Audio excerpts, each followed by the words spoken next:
All right. Thursday morning, we're rolling. So here's a little throwback Thursday for you.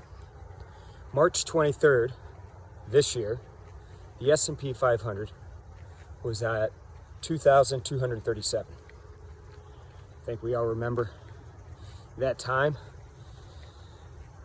All sitting in lockdown, felt like the world was coming to an end. This pandemic is just kicking off here in the States. Market just getting crushed.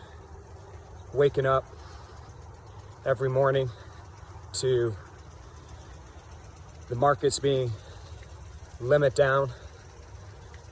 It was a rough patch. And look at us now. S&P 500. Yesterday, 3,327. That's a 49% move, over 1,000 points to the upside.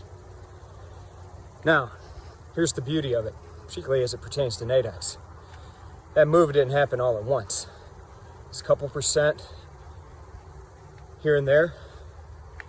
Percent one day, 2% the next day, 3% move here, 0.5% move there. Every day, there's a little movement, and that momentum builds.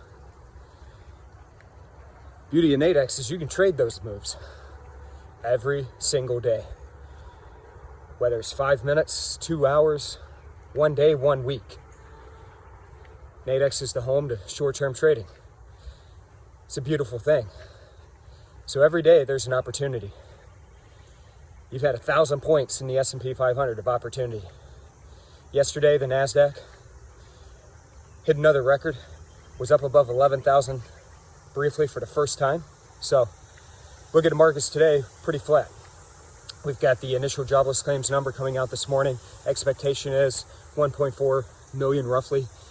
Jobless claims filed last week. For above a million, that's 19 weeks in a row above a million. And right now the Nadex platform and our jobless claims contract is pricing in about an 80% probability that we come in above 1.3 million.